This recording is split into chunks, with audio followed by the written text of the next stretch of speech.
అరే దాదా అరే పైసలు తీసుకోరా మీరు దా బాబు ఇక్కడ కమియర్ సారీ.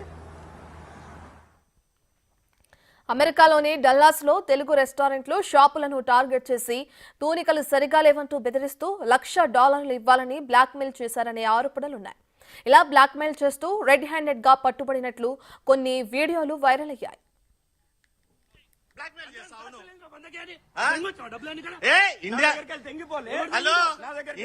ఇండియాలో కేసులున్నాయి బాబుని. పూర్తి డీటెయిల్స్ మా ఇన్పుట్ ఎడిటర్ పవన్ లైవ్ లో జాయిన్ అవుతున్నారు. లైవ్ లో జాయిన్ అందిస్తారు. పవన్, ఇప్పటికే చూసుకుంటే అమెరికాలో తెలుగు ముఠా కొంతమందిని అక్కడున్న తెలుగు వారిని బ్లాక్ మెయిల్ చేస్తూ డబ్బులకు కావాలని కూడా బెదిరిస్తున్నట్లు కూడా ఆరోపణలు వస్తున్నాయి. దీనికి సంబంధించిన డీటెయిల్స్ ఈ విధంగా ఉన్నాయి. రీసెంట్గా కొన్ని వీడియోలు అయితే వైరల్గా మారాయి. డల్లాస్లో ఒక డిపార్ట్మెంటల్ స్టోర్స్లో వస్తువులు సరిగ్గా లేవు, దాని మీద రాసినంత వెయిట్ సరిగ్గా లేదంటూ కొంతమంది వ్యక్తులు వీడియోలు తీశారు. అయితే ఆ డిపార్ట్మెంటల్ స్టోర్స్ వాళ్ళు మాత్రం రోహిత్ ఉప్పల అనే హైదరాబాద్కు సంబంధించిన వ్యక్తి, అతనితో పాటు ఉన్న మరికొందరు మమ్మల్ని కావాలని బెదిరిస్తున్నారు, బ్లాక్మెయిల్ చేస్తున్నారు, $1,00,000 ఇవ్వాలంటూ బ్లాక్మెయిల్ చేస్తున్నారంటూ ఆరోపణలు చేశారు. ఇదంతా కూడా అక్కడున్న తెలుగు వాళ్ళల్లో కొంత గుబులు రేపింది. తెలుగు వాళ్ళు అయ్యుండి సాటి తెలుగు వాళ్ళని టార్గెట్ చేసి ఈ రకంగా బ్లాక్మెయిల్ చేయడం ఎంతవరకు కరెక్ట్ అంటూ అక్కడ డల్లాస్లో ఉన్న తెలుగు వాళ్ళందరూ కూడా కొంత ఆగ్రహం వ్యక్తం చేస్తే ఇక్కడ 2 తెలుగు రాష్ట్రాల్లో కూడా ఈ వీడియో కింద వైరల్గా మారింది. అమెరికాలో ఇప్పటికే తెలుగువారు రకరకాల ఆరోపణలు ఎదుర్కొంటున్నారు. కొంతమంది నకిలీ డాక్యుమెంట్లతో అక్కడే నివాసం ఉంటుంటే మరికొంతమంది నకిలీ ఉద్యోగాలు సృష్టించి అక్కడ ఉండటం, ఇటువంటి ఆరోపణలన్నీ ఎదుర్కొంటున్న క్రమంలో తాజాగా ఇలా తెలుగువారిని టార్గెట్ చేస్తూ ఒక ముఠా బ్లాక్మెయిల్కి పాల్పడుతుందన్న ఆరోపణలు కూడా ఇక్కడ తెలుగు స్టేట్స్లో కొంత సంచలనం సృష్టించాయి. అమెరికా వెళ్ళి అక్కడ కూడా తెలుగు వాళ్ళ పరువు తీస్తున్నారనే చర్చ ఇటు 2 తెలుగు రాష్ట్రాలలో జరిగింది. అసలు అమెరికాలో ఏం జరిగింది? డిపార్ట్మెంట్ స్టోర్ యజమానిని బెదిరించాడన్న ఆరోపణలు ఎదుర్కొంటున్న రోహిత్ ఉప్పల ప్రస్తుతం మనతో లైవ్లో సిద్ధంగా ఉన్నారు. అసలు ఆ రోజు ఏం జరిగింది, ఎందుకు ఆయన మీద ఆ డిపార్ట్మెంటల్ స్టోర్ యజమాని ఆరోపణలు చేస్తున్నారు, తదితర వివరాలన్నీ కూడా తెలుసుకునే ప్రయత్నం చేద్దాం. నమస్తే రోహిత్ గారు. రోహిత్, నా మాట మీకు వినపడుతుందా? యా, చెప్పండి. మీ మీద డిపార్ట్మెంటల్ స్టోర్స్ వాళ్ళు ఆరోపణలు చేశారు, మీరు ఏదో బ్లాక్మెయిల్ చేశారు అని ఆరోపణలు చేశారు. అసలు మీరు అమెరికా ఎప్పుడు వెళ్ళారు? అక్కడ ఏం చేస్తారు మీరు? అసలు అక్కడ ఏం చేస్తారు యుఎస్లో? సో నేను అమెరికా వచ్చి చాలా కాలం అయింది. ఇక్కడ నేను జాబ్ చేసుకుంటాను, ప్రొఫెషనల్ జాబ్ చేసుకుంటాను, ఐటీ జాబ్. ఓకే. సో చాలా కాలంగా ఇక్కడ ఉంటున్నాను. సో జరిగింది ఏమిటంటే ఈ హైదరాబాద్లో ఏం చేసేవాళ్ళు మీరు? హైదరాబాద్లో నేను చదువు పూర్తి చేసుకొని జాబ్ చేసుకొని అమెరికా వచ్చాను. ఏం చదివారు Rohit? B Tech in computer science. Okay.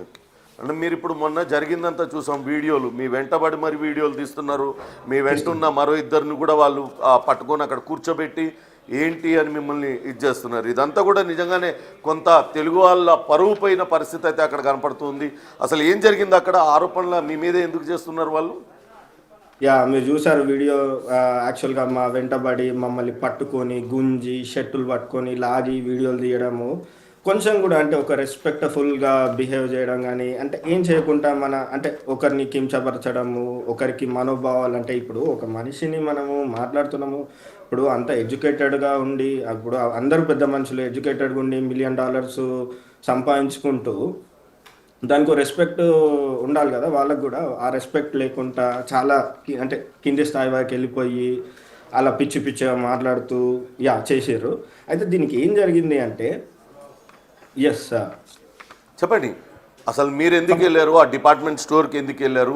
ఒకవేళ నిజంగానే మీరు చెప్తున్నారు అవన్నీ కూడా కరెక్ట్గా వెయిట్ మెయింటైన్ చేయడం లేదు, కరెక్ట్ క్వాంటిటీ మెయింటైన్ చేయడం లేదు, సరైన క్వాలిటీ లేకుంటే ఆ రెస్పెక్టివ్ డిపార్ట్మెంట్కి మీరు ఫిర్యాదు చేయొచ్చు కదా. కంప్లైంట్ చేస్తే వాళ్ళు యాక్షన్ తీసుకుంటారు.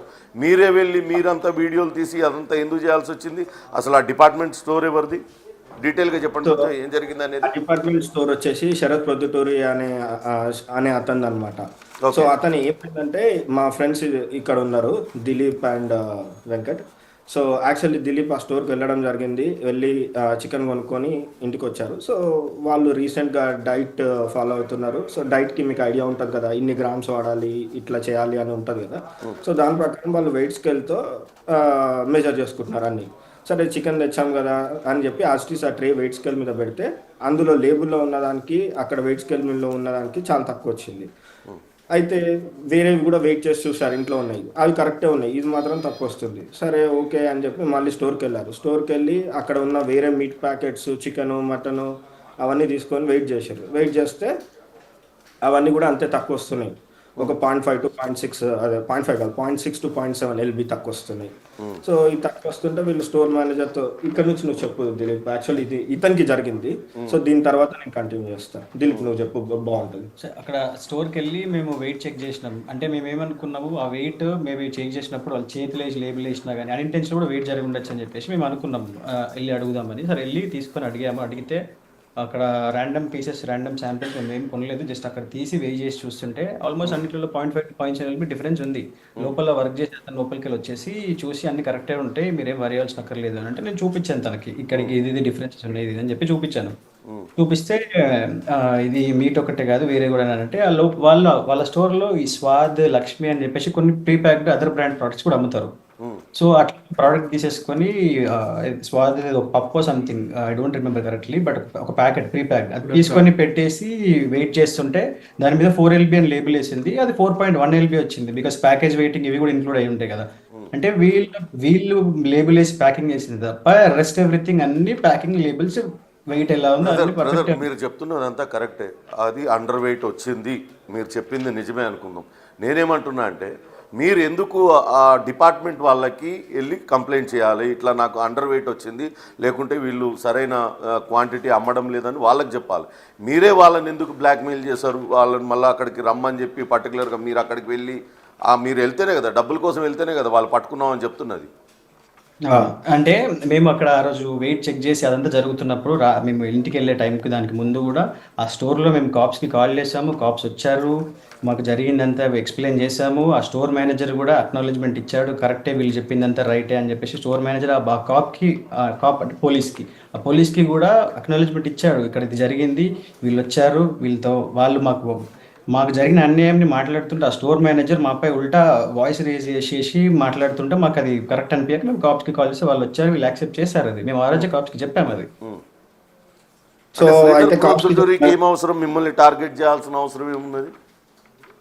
సో మమ్మల్ని టార్గెట్ చేయాల్సిన అవసరం అంటే, సో వీళ్ళు ఏం చేశారంటే నెక్స్ట్ డే కూడా ఇంకో స్టోర్కి వెళ్ళారు, వాళ్ళది చౌరస్తా అది ఇంకో స్టోర్ ఉంటాయి. ఈ కుర్రతనం కదా, క్యూరియాసిటీ. సో ఇక్కడే జరుగుతుంటుంది, ఎందుకంటే వీళ్ళు 1.5 year నుంచి 1 to 1.5 year నుంచి ఎగ్జాక్ట్గా అదే స్టోర్లో వీళ్ళు రెగ్యులర్గా మీట్ తెచ్చుకోవడం జరుగుతుంది, చికెన్ కానీ మటన్ కానీ అట్లా. సో ఇది అయితే ఇది లాస్ట్ 1-2 times ఇట్లా అయింది. సో అయితే ఇప్పుడు ఇక్కడ ఇట్లా అవుతుందా లేకపోతే ప్రతిసారి అవుతుందా అనేది వీళ్ళకి డౌట్ వచ్చి ఏం చేసినా నెక్స్ట్ డే నైట్ ఇంకొక ప్యాక్ కొనేసి పెట్టాను. నెక్స్ట్ డే కూడా స్టోర్కి వెళ్ళేసి మళ్ళీ సేమ్ ఇక్కడ రిపీట్ చేసింది అక్కడ చేసినాం. లైక్ వాళ్ళ దగ్గర ఉన్న శాంపిల్స్ తీసి వెయిట్ చేసి సేమ్ మళ్ళీ తక్కువ వచ్చినాయి, సేమ్ ఇదే జరిగింది. ఆ రోజు ఆ స్టోర్ మేనేజర్తో మాట్లాడినాము. మేము బయటికి ఆ స్టోర్ మేనేజర్ కూడా చెప్పాము, మేము మీకు వార్నింగ్ ఇస్తున్నా, దీన్ని ఎక్కడికి తీసుకెళ్ళానన్న ఉద్దేశంలో నేను మాట్లాడాను, చెప్పాను కూడా స్టోర్ మేనేజర్కి, ఇంకోసారి ఇది రిపీట్ చేయకండి. ఎవ్రీ టైం నేను వచ్చినా కానీ ఈ విషయం తెలిసి ఇంకో 10 మంది వచ్చినా అందరూ వెయిట్ స్కేల్ పట్టుకొని వస్తారు, ఇంకోసారి చేయకండి అని చెప్పేసి వచ్చినాం. తర్వాత వాళ్ళు మా ఫొటోస్ వాళ్ళ స్టోర్లో ఉన్న కెమెరా రికార్డింగ్స్లో తీసుకొని, నాది ఇతనిది వెంకీది ఫొటోస్ తీసుకొని ఆ ఫోటోని 1 time వ్యూ అంటే ఒకేసారి కనిపించే పద్ధతిని దాన్ని వాట్సాప్లో ఎనేబుల్ చేసి వాళ్ళ స్టోర్లో పనిచేసే ఎక్స్ ఎంప్లాయీస్కి, ప్రజెంట్ ఎంప్లాయీస్ అందరికీ పంపించి వీళ్ళు ఎవరో కనుక్కోండి అని చెప్పేసి మాట్లాడినారు. సో వీళ్ళెవరు మాకు అట్లా వాళ్ళు కనుక్కునే ప్రాసెస్లో ఒక్కొక్క దగ్గర నుంచి మా దగ్గర. మీరు చెప్తున్నది కరెక్టే. ఇక్కడ ఇండియాలో లీగల్ మెట్రాలజీ డిపార్ట్మెంట్ అనేది ఒకటి ఉంటుంది, వాళ్ళ కంప్లైంట్ చేస్తే ఇట్లాంటి ఇర్రెగ్యులారిటీస్ మీద వాళ్ళు యాక్షన్ తీసుకుంటారు. అట్లనే యూఎస్లో కూడా అట్లాంటి ఒక ఆర్గనైజేషన్ లేకుంటే ఒక శాఖ ఉంటుంది కదా, వాళ్ళకు మీరు ఫిర్యాదు వాళ్ళ కంప్లైంట్ చేసి ఉండొచ్చు కదా. మీ అంతటా మీరు వెళ్ళి చేయడం అవన్నీ మీరు లాని మీరు చేతుల్లోకి తీసుకున్నట్టు అనిపించడంలా, వాళ్ళు చేసిన ఎలిగేషన్స్ అన్నీ కూడా కొంత బలం చేకూరడంలా మీరే వెళ్ళి మీరే అంతా చెక్ చేసి మీరే వెయిట్స్ చూసేసి మీరే వాళ్ళతో ఫోన్లలో మాట్లాడి అంటే ఇది జరిగింది. మీరు కంప్లైంట్ చేశారా? ఇది జరిగింది. అదే ఫస్ట్ కాప్స్ కి చెప్పాను కదా, కాప్స్ కి చెప్పాను కదా, వాళ్ళ దగ్గర బాడీ క్యామ్ లో రికార్డింగ్ కూడా ఉంది. ఓకే, బిల్లు వెయిట్ కూడా మెన్షన్ చేయరు, జస్ట్ చికెన్ ఇంకా అమౌంట్ రాసి ఉంటుంది. బట్ ఎంత ఇప్పుడు మీరు 2 కిలోల చికెన్ తీసుకుంటే 2 కిలోలని రాయాలి. ఆ అమౌంట్ ఎంత కిలో చికెన్ తీసుకున్నాం అనేది మెన్షన్ చేయట్లేదు బిల్లు. అంటే కిలో చికెన్కి ఇంత ప్రైస్, మీరు కొన్నది 2 కిలోలు, టోటల్ ప్రైస్ ఇంత. అలా బిల్లో మేము క్రాస్ చెక్ చేస్తే మల్టిపుల్ స్టోర్స్ నుంచి అందరు వేస్తున్నారు. వీళ్ళ బిల్లో just chicken so inch price అంతే, అదొకటే ఉంటుంది బిల్లో. సో అయితే వీళ్ళు ఎప్పుడైతే వీళ్ళని ఎతకడం స్టార్ట్ చేశారో వీళ్ళకి కొంచెం భయం అయ్యి, అరే ఏంది ఇంత చిన్నదానికి వీళ్ళు ఇంత పెద్దగా చేస్తున్నారు, సరే ఏమైందో మాకు తెలీదు, ఏమో మేబీ ఏదైనా ఎర్రర్ ఏమో అని అనుకున్నారు. అయితే ఎప్పుడైతే వీళ్ళకి వాట్సాప్లో ఫొటోస్ రావడం జరిగిందో వీళ్ళ ఫ్రెండ్స్కి తెలిసిన వాళ్ళకి, వీళ్ళు కొంచెం భయపడ్డారు. అరే వీళ్ళు ఎందుకు ఇంతగా అనుకుంటున్నారు, అసలు ఏం జరిగింది అని చెప్పి వీళ్ళు కొంచెం ఆరా తీయడం స్టార్ట్ చేశారు, దీని గురించి ఆరా తీయడం. అయితే సరే అని చెప్పి వీళ్ళు అంతా ఆరా తీసుకున్నారు, అంటే అంత లెక్కలు వేశారు. అంటే ఒక మటను, ఒక వాళ్ళు అమ్మే మటను $15. ఆ గ్రాసరీ స్టోర్లో మీకు అవన్నీ క్వాంటిటీ తక్కువ ఉన్నాయి వచ్చాయి, దాని మీద మీరు కంప్లైంట్ చేసామంటున్నారు కాప్స్కి, ఏదైనా కేసు రిజిస్టర్ చేశారా? లేదు. మా దగ్గరికి వచ్చిన కాప్స్ వాళ్ళు ఏం చెప్పారు మాకంటే, దీన్ని లైసెన్సింగ్ డిపార్ట్మెంట్ వాళ్ళు డీల్ చేస్తారు, మేము ఇక్కడ జరిగిన ఇష్యూ దాని గురించి డీల్ చేయడానికి వచ్చామని వాళ్ళు చెప్పారు. లైసెన్స్ డిపార్ట్మెంట్ చెప్పమని చెప్పారు వాళ్ళు. నేను అప్పుడు కాప్ని అడిగాను, మీకు బికాస్ ఇక్కడ అంతా చెప్పి మేము మీకు ఎక్స్ప్లెయిన్ చేసి చెప్పాము, వీళ్ళు నిజంగానే ఇంకో దగ్గర చేస్తుంటే వీళ్ళు ఆల్రెడీ మళ్ళీ కరెక్ట్ చేసుకొని రెడీగా ఉంటారు కదా వాళ్ళు ఆడిటింగ్కి వచ్చినప్పుడు, అంటే ఇప్పుడు కాకపోతే నెక్స్ట్ టైం దొరుకుతారు అని చెప్పేసి కాప్ చెప్పాడు. అది ఓకే. ఇంకొకటి శ్రీధర్ పొద్దుటూరి వీళ్ళు కూడా మీ మీద కంప్లైంట్ చేసినట్టున్నారు కదా, వాళ్ళ దానిపైన ఉన్న కేసు రిజిస్టర్ అయిందా? మీరు వాళ్ళని బ్లాక్మెయిల్ చేస్తున్నారు అని చెప్పి శ్రీధర్ ప్రొద్దుటూరి ఇంకా వేరే వాళ్ళు ఎవరో వాళ్ళు కంప్లైంట్, శరత్ ప్రొద్దుటూరి, వాళ్ళు ఇచ్చిన కంప్లైంట్ రిజిస్టర్ అయిందా? మీ మీద ఏమైనా కేసు అయిందా అక్కడ? తెలీదండి, అది మాకేం తెలీదు. మాకు వాళ్ళు కంప్లైంట్ ఇచ్చిండ్రా ఏం చేసిండ్రా మాకు తెలీదు. కాప్స్ని ఆ రోజు ఆ ఇష్యూ సంఘటన జరుగుతుంటే పోలీసులను పిలిచింది మేము, ఎందుకంటే ఒకటేసారి 15-20 మంది వచ్చి మా మీద అరుచుకుంటూ మమ్మల్ని ఇట్లా బ్లాక్మెయిల్ అంటే మాకు అసలు ఏం అర్థం కాలేదు. బ్లాక్మెయిల్ ఏంది, ఎవరు వీళ్ళు, ఏంటి అనేది మాకు ఏం అర్థం కాలేదు. శరత్ చాలా క్యాజువల్గా మాట్లాడి, ఓకే ఇది సెటిల్ చేసుకుందాము, నా బిజినెస్ డ్యామేజ్ అవ్వద్దు, మీరు వీడియోలు తీశారు అని చెప్పి. అది కూడా ఆ వీడియో కూడా ఒకటి బాగా సర్క్యులేట్ అయింది. శరత్ అనే అతను ఫోన్లో మాట్లాడుతున్నాడు, మీరు అవతల నుంచి తనని థ్రెటన్ చేస్తున్నట్టుగా మాట్లాడారు, తనేమో సెటిల్ చేసుకుందాం మీరు రండి, ఒకటేసారి బ్యాంక్లో ఇంత అమౌంట్ వస్తుందా, నా దగ్గర ఎప్పుడు ఉంది, కావాలంటే చెక్ ఇస్తా అంటూ మాట్లాడాడు కదా, తనేనా శరత్? తనే శరత్. మరి తను మీతో మాట్లాడాడు, ఇదంతా మాట్లాడాడు మీతోనే కదా అది మాట్లాడింది. వాళ్ళు ఏం మాట్లాడింది, రోహిత్ ఒక్క నిమిషం, తను ఫోన్ లో మాట్లాడింది మీతోనేనా కాదా? ఒకటేసారి ఇంత డబ్బులు ఒకటేసారి డ్రా చేయడం కష్టము, కావాలంటే మీకు చెక్ ఇస్తాను అంటూ తను మిమ్మల్ని బతిలాడాడు ఆ ఫోన్ లో, అది నేను కాదు. సో అది చెప్తున్నా, దానికి ముందు ఒక సంభాషణ జరిగింది, ఆ సంభాషణ బేస్ చేసుకొని వాళ్ళు ఎట్లా కావాలో అట్లా ఆ కాల్ ని ఎడిట్ చేసారు. మీరు ప్రతి ఒక్క కాల్ ని చూస్తే వాళ్ళ కాల్ ని వాళ్ళకి అవసరం ఉన్నట్టు కట్ చేసి వేసుకున్నారు. వాళ్ళకి ఎంతో ఒక రోహిత్ గారు మిమ్మల్ని పర్టికులర్ గా ఆ శరత్ ప్రొద్దుటూరి అంత టార్గెట్ చేసి మీ మీద ఇట్లాంటి ఎలిగేషన్స్ పెట్టడానికి కారణం ఏంటి అని అడుగుతున్నాను. శరత్ నాకు మంచి ఫ్రెండ్, ఓకే, అతనితో సన్నిహితం లాస్ట్ 3 years నుంచి ఉంది. 2022 సెప్టెంబర్ 2 years, 2.5 years అనుకోవచ్చు. 2022లో నుంచి ఆయనతో సన్నిహితం ఏర్పడింది. ఓకే, 2021లో ఒకసారి కలిసినాను, తర్వాత 22లో ఒక 3-4 times కలిసి సన్నిహితం ఏర్పడింది, మంచిగా అయింది. ఆయన ఈ బిజినెస్ లాంటి బిజినెస్లు ఎక్కడైనా పెట్టుకుంటా అంటే హెల్ప్ చేస్తాను, ఫ్రాంచైజీ ఇస్తాను, మనము చేద్దాము అని చెప్పి ఒక సంభాషణ జరిగింది. జరిగిన తర్వాత నేను ఈ ఫ్రిస్కో దేశీ చౌరస్తా ఏదైతుందో అందులో పార్ట్నర్షిప్ ఇస్తా అని ఆయన చెప్పడం జరిగింది. సో చెప్తే దానికి తగ్గట్టు ఆ ఫ్రిస్కో చౌరస్తాలో నేను పార్ట్నర్షిప్కి డబ్బులు ఇచ్చినాను, నాకు అగ్రిమెంట్ చేసిండు, అన్నీ చేసినాక డబ్బులు తీసుకున్నాక 3 monthsకి పార్ట్నర్షిప్ క్యాన్సిల్ చేసిండు, సేయింగ్ దట్ ఈ ఫ్రిస్కో స్టోర్ అనేది నా మెయిన్ స్టోర్ అవుతుంది, ఇక్కడ నుంచి అన్ని ఫ్రాంచైజీ వెళ్తాయి అన్ని స్టేట్స్కి.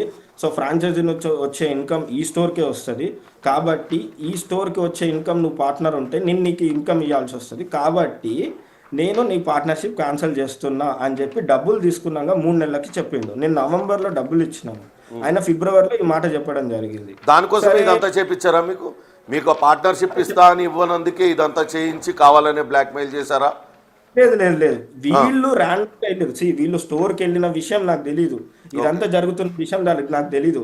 వీళ్ళు ఎప్పుడైతే వాళ్ళు వాట్సాప్లో వీళ్ళ ఫొటోస్ పంపించి వీళ్ళ డీటెయిల్స్ కనుక్కోవడం స్టార్ట్ చేసిరో వీళ్ళకి భయపడి దానికి సంబంధించినదంతా వాళ్ళు అనలైజ్ చేసుకొని అరే ఇదేదో పెద్ద స్కామ్ లాగానే ఉందే, అందుకే వీళ్ళు మన కోసం వెతుకుతున్నారు. సరే ఒకసారి రోహిత్కి, అంటే వీళ్ళు నా ఫ్రెండ్స్ కదా, నా ఫ్రెండ్స్ అందరికి తెలుసు శరత్ నాకు తెలుసు అని. సో రోహిత్కి శరత్ తెలుసు కదా అని ఒకసారి మాట్లాడదాం రోహిత్తోని. ఒకవేళ అవసరమైతే రోహిత్ శరత్తో మాట్లాడతాడు, అసలు ఏంటి అనేది తెలుసుకుంటారు అని చెప్పి నాకు చెప్పడం జరిగింది. చెప్తే నేను యాజ్ ఇట్ ఈజ్ శరత్కి మెసేజ్ చేసి వీ హ్యావ్ టు డిస్కస్. ఎందుకంటే డిసెంబర్లో కూడా ఒకసారి కలిసిన, December 5th, ఎందుకంటే నాకు ఆ పార్ట్నర్షిప్కి సంబంధించినవి ఇంకా కొన్ని మనీ రావాలి రిటర్న్స్, ఆ మనీ రిటర్న్ రాలేదు. దానికోసం రెగ్యులర్గా ఆయన కాల్ చేస్తున్నా, నేను 10 times చేస్తే ఆయన ఒక్కసారి రెస్పాండ్ అవుతాడు. Most of the times he doesn't respond because he has to give back. అంటే ఆ మనీ నాకు ఇవ్వాల్సి వస్తుంది కాబట్టి ఆయన కాల్ ఎత్తాడు యూజువల్లీ. నేను మెసేజెస్ పెట్టి అలసిపోతాను. సో మొన్నటిసారి ఇది టాపిక్ ఉంది కాబట్టి నేను మెసేజ్ చేసి వీ హ్యావ్ టు డిస్కస్ అని చెప్పి మెసేజ్ చేసి వెళ్ళి ఫస్ట్ నా దాని గురించి మాట్లాడి, తర్వాత అన్న ఏంది ఇది ఇట్లా మరి మీ స్టోర్లో ఏదో మోసం జరుగుతుందంట, మరి ఏంది ఇది అని అన్నా.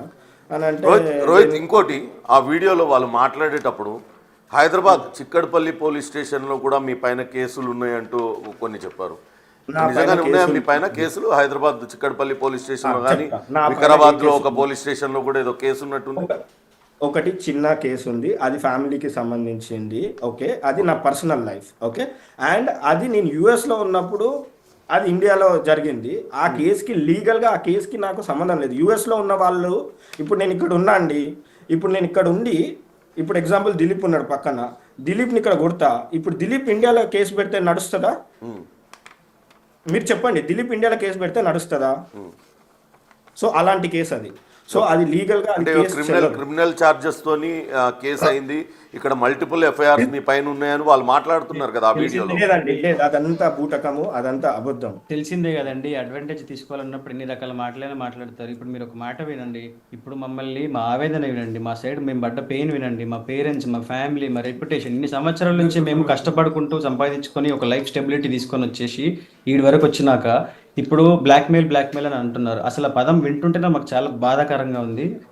ఇంకొకటి, ఇప్పుడు అక్కడ తెలుగు వాళ్ళు అని చెప్పేసి ప్రొజెక్ట్ చేస్తున్నారు కదండి, వాళ్ళు మోసం చేసేసి వాళ్ళ దగ్గర కొన్ని కస్టమర్లు తెలుగువారు కాదా అండి? మీరే క్వశ్చన్ చేయండి.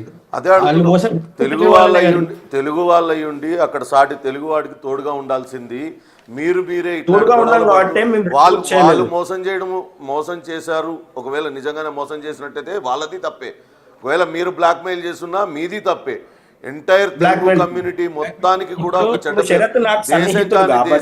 దేశం కాని దేశంలో ఒక తెలుగు వ్యక్తుల్ని టార్గెట్ చేసి వాళ్ళ డిపార్ట్మెంట్ స్టోర్లోకి పోయి కాంపిటేటివ్ అథారిటీస్కి ఫిర్యాదు చేయకుండా మీ అంతటి మీరే లాని మీ చేతుల్లోకి తీసేసుకొని వాళ్ళని బ్లాక్మెయిల్ చేశారు అని వాళ్ళు ఎలిగేషన్ చేస్తున్నారు. యాక్చువల్గా వీడియోస్ కూడా చాలా వరకు మీరు ఫోన్లో మాట్లాడిన వీడియోస్ కానీ ఇవన్నీ కూడా చూస్తే అవన్నీ కరెక్టే అనిపిస్తున్నాయి. మీరు ఒకవేళ నిజంగానే ఒక్క నిమిషం, మీరు ఎటువంటి తప్పు చేయలేదు అనుకుంటే why can't you file a defamation suit on Sharath Podduturi అని అడుగుతున్నా నేను. మీరు ఎందుకు తప్పు మీరే అన్నారు కదండి తెలుగు వాళ్ళు అని. సో ఫస్ట్ అక్కడి వరకు వెళ్ళకుండా వీళ్ళకి తెలిసినప్పుడు నాకు చెప్తే నేను వెళ్ళి మాట్లాడడానికి వెళ్ళాము. సో ఇప్పుడు డిఫమేషన్ అంటే మేము మాకు కొంచెం ఆలోచిస్తున్నాం మేము ఏం చేయాలి అనేది. మేము కూడా ఈ తెలుగు వారిని కాపాడడం అనే ఉద్దేశం ఉంది కాబట్టి మేము ఇప్పుడు వెళ్ళి ఒక లాయర్ ఇక్కడ లైసెన్సింగ్ డిపార్ట్మెంట్ ఎవరికో చెప్తే ఈ న్యూస్ అనేది అమెరికన్ మీడియాలో వస్తుంది, దాన్ని ఎలా పోర్ట్రే చేస్తారు, భారతీయులు వాళ్ళ స్టోర్లో ఇలా చేస్తారు అని చెప్పేసి కంప్లీట్ మన భారతీయులని మన దేశం మీద ముద్ర పడుతుంది. ఇది అలాంటి ఆల్రెడీ పడిపోయింది కదా, ఆల్రెడీ పడిపోయింది.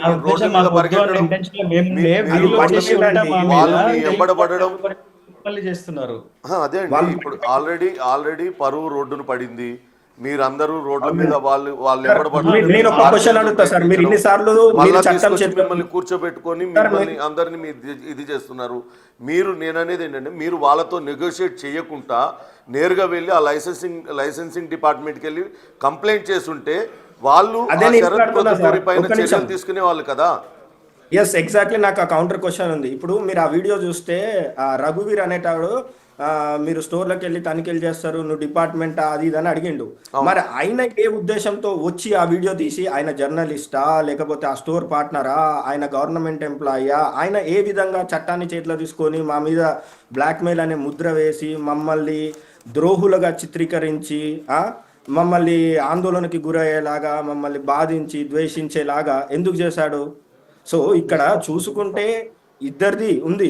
ఇక్కడ శరత్ అనే అతను నాకు సన్నిహితుడు కాబట్టి, ఇది ఫస్ట్ టైం కాదు, లాస్ట్ టైం కూడా శరత్ వాళ్ళ ఎంప్లాయీ ఇంకో అతను వినిల్ అని ఉంటాడు పార్ట్నర్, ఆయన ఇదివరకు కూడా ఒకసారి అప్రోచ్ అయ్యింది నాకు, ఏదో ఇట్లాంటిది ఏదో ఇన్స్టాగ్రామ్ లో ఎవరో పెడితే పేజ్ లో, ఈ పేజ్ వాళ్ళు తెలుసు అంట కదా, కొంచెం మాట్లాడి ఈ కంటెంట్ తీపిచ్చేసేయి అని చెప్పి నాతో మాట్లాడిండు. అది చాట్ కూడా ఉంది నా దగ్గర. ఓకే, నేను మాట్లాడతా అని చెప్పినా వాళ్ళు తీయలేదు. ఓకే, సో అలా జరిగిన సంభాషణలు ఉన్నాయి నాకు శరత్కి. ఒకసారి వాళ్ళ స్టోర్ గురించి మాట్లాడుతుంటే, ఎక్కడనో ఏదో అయితే ఆ వాట్సాప్ గ్రూప్లలో వేరే డిస్కషన్స్ అవుతుంటే ఆన్లైన్ లో, అవి స్క్రీన్ ఫైనల్ గా రోహిత్ పెట్టడం జరిగింది. ఒక్కసారి పవన్ గారు ఒక్కసారి చెప్పాలనుకుంటున్నారు, చెప్పండి.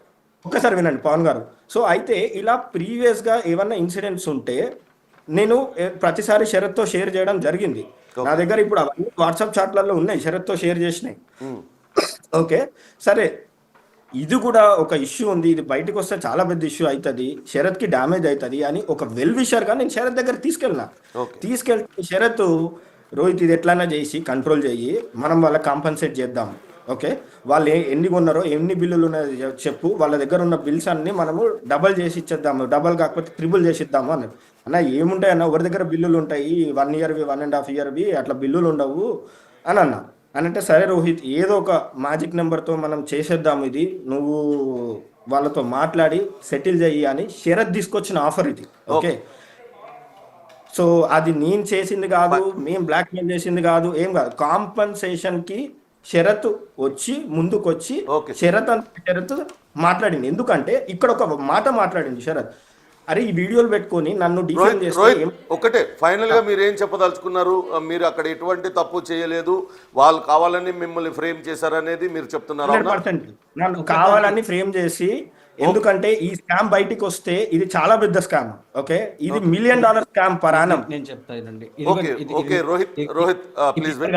ఓకే, తెలుగు వాళ్ళు విదేశాల్లో ఉన్నారు, వాళ్ళు వ్యాపారంలో మిమ్మల్ని మోసం చేసినా, మీరు వాళ్ళని ఏం చేసినా కానీ ఇది మొత్తం తెలుగు జాతికి అవమానం తెచ్చేలాగే ఉంది. కాబట్టి కొంచెం పరాయి దేశంలోనైనా, ఇది మిమ్మల్ని ఉద్దేశించే చెప్పడం లేదు, అక్కడ ఉంటున్న మొత్తం ఎంటైర్ తెలుగు ఫ్రెటర్నిటీకి చెప్తున్నాం, ఇటువంటి చర్యలకు పాల్పడకండి, తెలుగు వాళ్ళ పరువు తీయకండి, చక్కగా విదేశాల్లో మంచి ఉద్యోగాల్లో స్థిరపడండి.